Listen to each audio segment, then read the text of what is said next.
It's very fitting that we have this feast today on the heels of the exaltation of the cross. And it does beg the question, what do we seek? Because the answer to that is probably not suffering or discomfort or sorrow. On this side of heaven, we tend to look for things that bring us comfort, things that make life easy. It might be our fallen nature.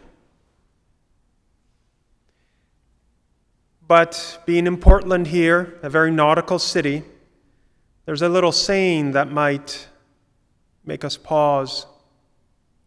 A smooth sea never made a good mariner. And then it sheds a little light on what suffering might really be for us. Whether suffering has a purpose, whether trials and tribulations bring us to a greater understanding of our life and our vocation.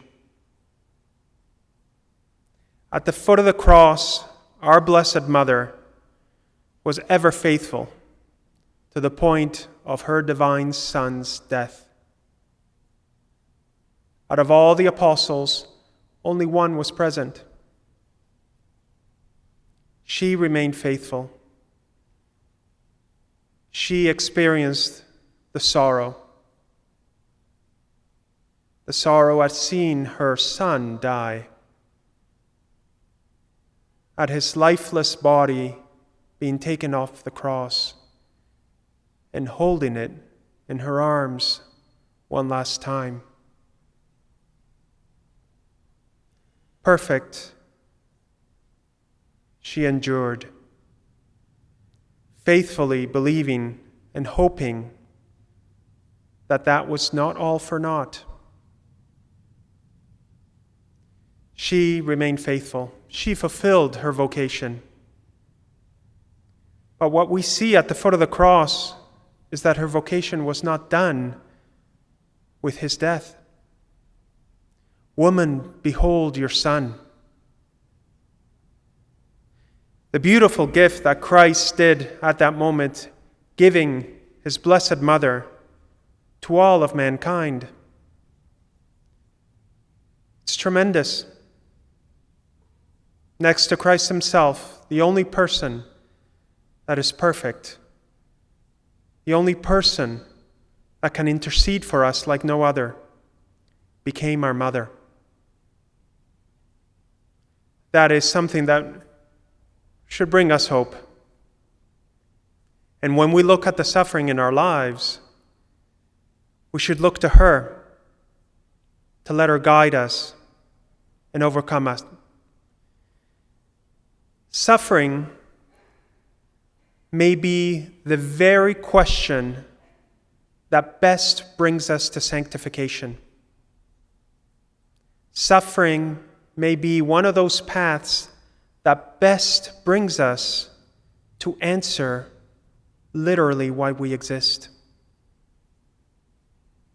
Behold your Son.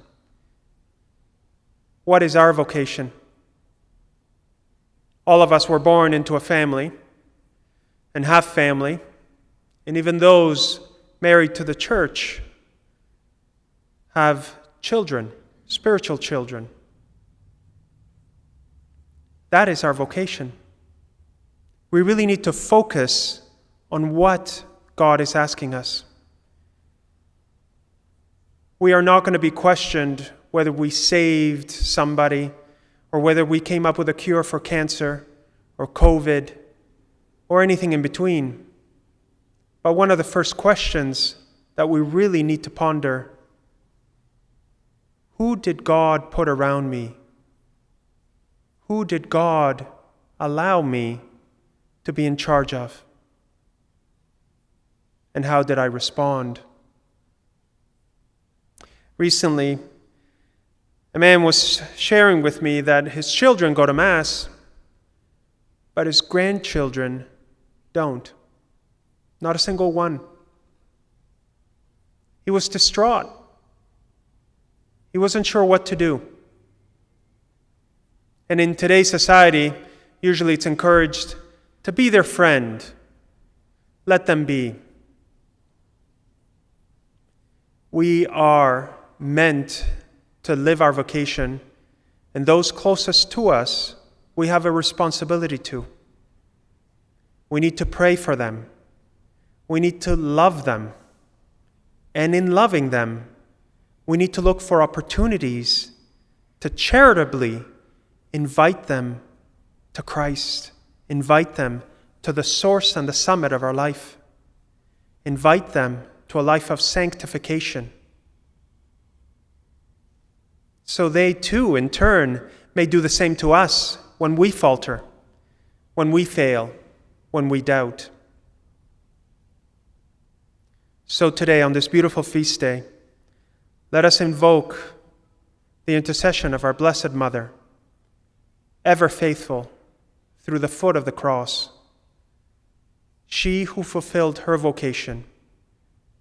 May she send the graces on us so that we may fulfill our vocation to those closest around us, to those that could cause the most sorrow in our hearts, so we may earn the reward offered to good and faithful servants.